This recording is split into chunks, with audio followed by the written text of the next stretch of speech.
Bonjour à tous et bienvenue sur Rock'n'Roll. Aujourd'hui, j'ai acheté une nouvelle voiture de collection. Et je pense que je me suis fait avoir en fait.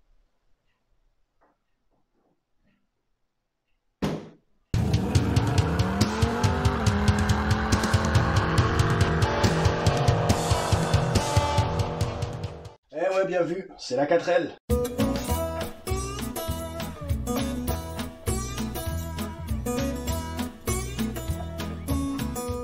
Elle a l'air en bon état comme ça, mais en fait, pas du tout. Il y a tout à refaire dessus. Je vais faire toute une restauration, je vais même aller jusqu'à changer la peinture. Je vous dirai tout à l'heure les couleurs sur lesquelles j'hésite et vous me direz lesquelles vous préférez. Mais tout d'abord, vous allez me dire pourquoi la 4L. Eh ben, je vais vous dire pourquoi la 4L. Pour trois raisons principales. La première, c'est que mécaniquement, elle est d'une simplicité ultime. Je pense même que c'est pas des ingénieurs qui l'ont créée chez Renault, mais plutôt de bons bricoleurs du dimanche, tu vois. Pour exemple, il y a des ressorts comme ça, un peu partout dans le moteur et dans la voiture, qui sont censés servir à des trucs archi importants, du genre le levier de vitesse. Le retour du levier de vitesse ou de l'accélérateur, c'est des ressorts comme ça. C'est du n'importe quoi. Donc pour une première restauration complète, contrairement à la Datsun où j'ai juste donné un petit coup de lifting, j'avais besoin d'une voiture relativement simple, mécaniquement, mais aussi où on peut trouver la pièce.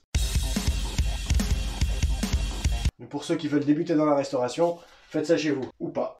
La deuxième raison, c'est qu'elle a un capital sympathie, cette bagnole, avec la 2 chevaux en France. Énorme. Tout le monde fait un coucou de la main, tout le monde fait des appels de phare quand je passe en 4L. Et surtout, depuis que je l'ai acheté, tout le monde me dit « Ah, j'en avais une quand j'étais plus jeune. » Ah, mon père en avait une. Ah, ma tante en avait une. J'ai fait le Paris-Dakar avec. Ah oui, je connais. Le voisin du gendre de la cousine germaine de ma mère a fait le 4L Trophy avec. Et troisième raison, c'est personnel, c'est parce que j'ai un frère qui est fan absolu des françaises des années 50, 60, 70.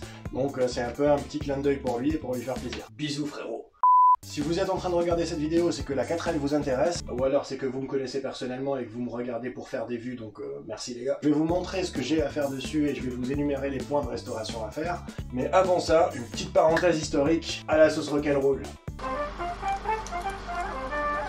Déjà, on va commencer par le nom. Comment elle s'appelle cette voiture? C'est une 4L, c'est une R4, c'est une Renault 4, c'est quoi le vrai nom de cette voiture? Jusqu'en 61, Renault a appelé ses modèles par des noms. Renault Frégate, Renault Caravelle, Renault Juva 4, Renault Nova 4, Renault Dauphine. De 61 à 65, ils ont donné des appellations de type R plus un chiffre, donc R4, R8, R10. Et à partir de 65, ils ont encore rechangé l'appellation et c'est devenu Renault plus un chiffre, donc la sortie de la Renault 16. Et ils ont gardé ce truc-là jusqu'à la Renault 19, après il y a eu la Clio, Mégane et ça a changé de nom. Donc entre 61 et 65, la voiture s'appelait R4 et de 65 jusqu'à la fin, elle s'est appelée Renault 4. Ouais, mais le 4L, c'est quoi? En fait, le 4L, pour luxe, c'est juste une gamme. C'est comme on a la GTL, c'est comme si on disait aujourd'hui une Golf TDI ou une Mégane RS. Et effectivement, le premier jour où Renault a dévoilé la voiture, il y avait trois modèles. Il y avait la R3, pour 3 chevaux fiscaux, la R4 pour 4 chevaux fiscaux, et la R4L pour la version luxe de la R4. Et comme tout le monde s'est rué vers cette dernière version, l'appellation la plus populaire est devenue la 4L. Et à l'époque, c'était une révolution pour Renault, parce que c'était la première voiture traction qu'ils fabriquaient. Ils ont fabriqué avant les Stafettes, qui étaient une fourgonnette,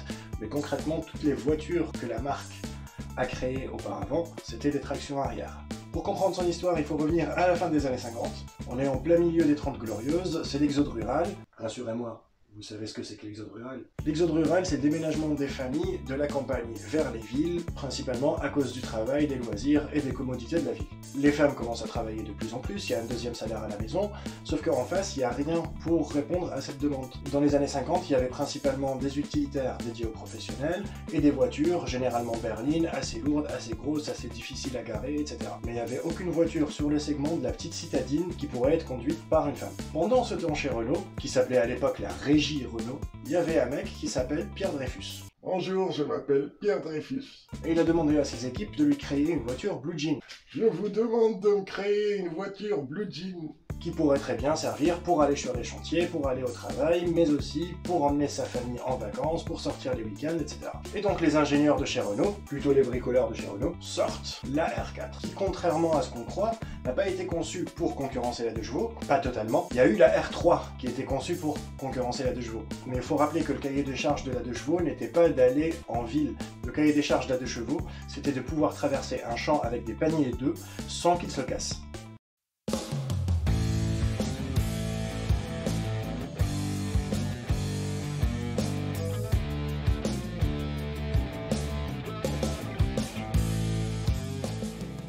Il y a eu 3 modèles de cette petite bouse. Il y a eu le premier modèle de 61 à 67 qui avait la calandre en nez de cochon avec les feux qui étaient à l'extérieur de la calandre. Ensuite il y a eu le deuxième modèle, donc cette calandre là en aluminium avec les feux à l'intérieur de la calandre de 67-68 jusqu'à 75. Et d'ailleurs celle-là c'est une deuxième génération, la calandre n'est pas d'origine et c'est une tannée à trouver cette calandre là, il n'y en a pas, ou alors c'est des refabrications en plastique, mais il n'y a pas la vraie calandre en aluminium, elle est introuvable. Ensuite il y a eu la troisième génération, les générations avec les calandres en plastique, marron, gris, noir, comme on les connaît, comme celles généralement qui font beaucoup le 4L Trophy. Et ce troisième modèle a été fait de 75-76 jusqu'en 92. Oh papa, la voilà! C'est elle qu'il nous faut!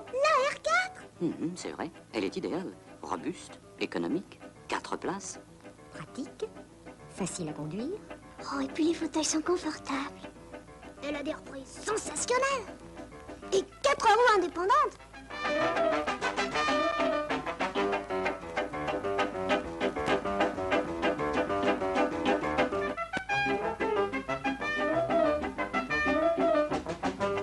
Un toit ouvrant pour bronzer au soleil. Et des sièges qu'on peut sortir pour s'installer dans l'herbe.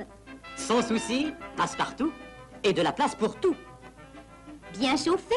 Grande routière, notre voiture, la R4 Renault. Mais avant tout, la 4L, c'est des chiffres. Plus de 8 millions de modèles vendus en 30 ans, fabriqués dans 28 pays, le Maroc, Madagascar, l'Espagne, la Slovénie et j'en passe. C'est une voiture qui a été vendue dans plus de 100 pays et une voiture qui a battu beaucoup de records. Notamment une R4 F4 qui a battu un record de vitesse sur le lac salé de Bonneville à plus de 237 km/h. Avec une voiture modifiée bien sûr, et c'était en 2011. Mais elle a participé aussi à plein d'autres compétitions. Le 4L Trophy, c'est le plus connu. Il y a aussi le Rallye Monte Carlo ou le Paris-Dakar où les frères Moreau sont arrivés en 3e position en 1980. En 30 ans, vous l'imaginez bien, il y a eu plein de séries limitées pour pouvoir s'adapter à chaque fois. L'édition limitée la plus connue et qu'ils ont fait dès le départ, c'est la parisienne, donc pour cibler un public de femmes principalement.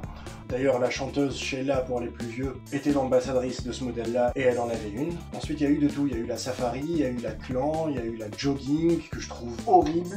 Il y a eu la plein air et il y a eu celle que j'aimais bien, la Suisse A4, qui avait une petite belle gueule avec les stickers un peu wooding américain. Ensuite, elle a servi pour plein de choses, notamment la version utilitaire de la 4L, la F4 ou la F6, pour la gendarmerie, pour les PTT, pour les pompiers et plein d'autres secteurs d'activité. Il est fou, dit. Oh. Mais sire un sarrasin dans une chariote du diable. Début des années 90, c'est Louis Schwitzer qui est à la tête de Renault. Bonjour, je m'appelle Louis Schwitzer. Et il décide d'arrêter la production de la 4L fin 92, parce qu'il y avait beaucoup de contraintes de réglementation de pollution, il fallait la passer en catalytique notamment. Et pour signer la fin de la production de la 4L, ils ont fait une série limitée qui sont numérotées en ordre décroissant de 1000 jusqu'à 1 pour célébrer la fin de la production de cette voiture justement, avec une série limitée donc, qui s'appelle Bye Bye. Évident. Assez par les théories, on va aller voir la voiture, et je vais vous montrer ce que je vais faire dessus et comment je vais procéder. Et voilà donc à quoi ressemble une voiture de 52 ans, plus ou moins bien conservée. C'était une première main, donc je suis la seconde main. Et pour l'anecdote, je l'ai achetée à la même adresse qui avait inscrite sur le certificat d'immatriculation initial en 69. La personne n'a ni changé de voiture, ni déménagé pendant plus de 50 ans. Il y en a qui aiment bien leurs petites habitudes. En même temps, qui dit voiture de 50 ans, dit voiture rouillée. Et celle-là n'y a pas échappé. Il y a de la rouille de surface un peu partout, mais heureusement, il n'y a pas de rouille perforante. D'ailleurs, elle a passé le contrôle technique il y a moins de 6 mois. Sur la carrosserie, il y a aussi pas mal de POC à redresser, mais j'ai trouvé sur internet, heureusement, les 4L avant et arrière pour 135 €. Donc je pense que je vais pas me faire chier à retaper celle-là, je vais juste les remplacer par les nouvelles. Pour le reste des panneaux de carrosserie, il va bien falloir les redresser et enlever tout ce qui est rouille, les poncés, etc. Donc on va voir comment on va faire de ce côté-là, si je donne tout au carrossier ou si je fais une partie ici et que j'envoie au carrossier après pour qu'il finisse la peinture. Pour la peinture, j'hésite entre 3 couleurs. Soit le blanc d'origine, soit le vert foncé, qui était aussi fait d'origine à l'époque, soit le bleu clair, qui était aussi une peinture de l'époque très courante sur les 4L. Donc dites-moi ce que vous auriez choisi en commentaire. Heureusement, il n'y a pas que des mauvaises nouvelles. La bonne nouvelle sur cette carrosserie, c'est qu'il y a encore tous les éléments de chrome et toutes les garnitures. Donc les baguettes, les clignotants, les logos, les sigles. Sauf bien sûr la calandre cette fameuse calandre de deuxième génération. Ça aussi en commentaire si vous l'avez ou si vous connaissez quelqu'un qui l'a. Je suis prêt à mettre le prix, mais il faut vraiment qu'elle soit d'origine. Le châssis, on peut voir, il est sain.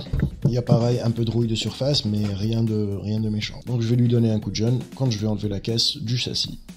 À l'intérieur, elle est sale. Tout est en bon état globalement, mais ça nécessiterait un bon coup de nettoyage quand même. Sinon, quasiment tout est d'origine, sauf les ceintures qui ont été rajoutées pour passer le contrôle technique. Mais moi, comme la première, je vais la passer en voiture de collection en FFVE. Et donc, quand on a une carte grise de collection sur une voiture qui a plus de 30 ans, on passe le contrôle technique de l'époque de la voiture. Donc s'il n'y avait pas de ceinture de sécurité, comme là c'est le cas, les ceintures de sécurité ont été obligatoires en France à partir de 73, si ma mémoire est bonne.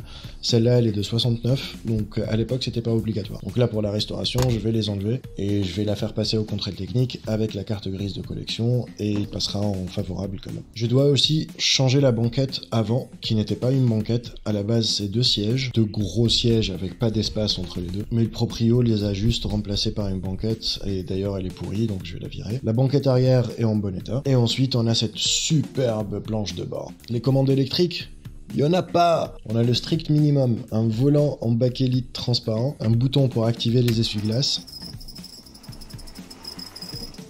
des clignotants sur la droite et un levier de vitesse complètement perché. Ça se conduit comme une Mustang. La première c'est en bas à gauche et ensuite 2, 3, 4 à la place du 3, 4, 5 classique. Et la marche arrière est à la place de la première. D'ailleurs c'est pas très pratique parce qu'on touche le clignotant quand on passe la marche arrière. Le rétroviseur est en bas parce que pourquoi pas, mais malgré ça on voit très bien, sauf quand on a des gens assis sur la banquette arrière, donc là on voit absolument rien. Il y a un cendrier pile au-dessus du levier de vitesse. Comme ça on peut avoir sa clope et sa main sur le levier de vitesse pendant que les enfants jouent sur la banquette arrière sans ceinture. C'était une autre époque hein. Et pour ouvrir le capot, c'est ce petit bouton-là. Ensuite, le compartiment moteur. Le premier truc qui saute aux yeux, c'est cette longue traverse de levier de vitesse qui va aller chercher la boîte de vitesse tout devant de la voiture. Dans les voitures d'aujourd'hui, les boîtes sont souvent en large ou alors elles passent entre le chauffeur et le passager. Et c'est pour ça qu'on a un levier de vitesse qui vient pile au-dessus pour pouvoir passer les rapports. Là, le moteur et la boîte ont été complètement montés à l'envers. Et donc, il fallait quelque chose pour aller chercher la boîte de vitesse de l'autre côté du compartiment moteur et ils ont créé cette tringle. Et c'est pour ça que les vitesses sont inversées à l'intérieur. Sinon, le moteur est propre, il a été nettoyé à l'essence, je pense rapidement pour le contrôle technique. Quand je vais la restaurer, je vais essayer de prendre la pression de chaque cylindre pour voir aussi si la compression se fait bien. Et ensuite, je changerai les parties classiques, donc l'embrayage, les vidanges, l'allumage, les bougies, la bobine, etc. Parce que là, elle a un peu du mal à démarrer, elle tient pas trop le ralenti, donc il va falloir s'y pencher très rapidement. Je vais d'ailleurs essayer de la démarrer. C'est parti. Petit starter.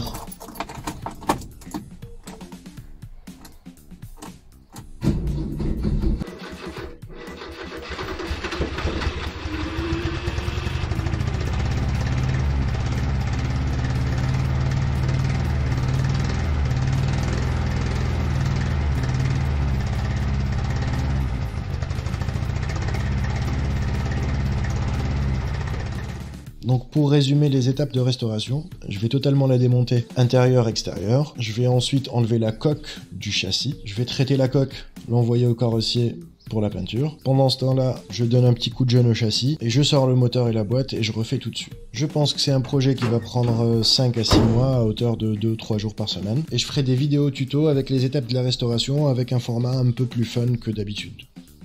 Voilà pour le tour de la voiture. À vous les studios. Voilà pour cet épisode 0 de la restauration de la 4L. Il y aura des petites vidéos, mais je vais essayer de pas faire des formats trop chiants sur la restauration justement avec des petits tips. Mais en parallèle, je vous rassure, il y aura encore des vidéos sur la Datsun, il y aura des vidéos théoriques, il y aura des vidéos sur les Mustangs, sur les Vipers, sur plein d'autres bagnoles. Ce n'est que le début. Comme d'hab, vous vous abonnez, vous likez, vous partagez si ça vous a plu. Et on se revoit dans un nouvel épisode de Rock and Roll.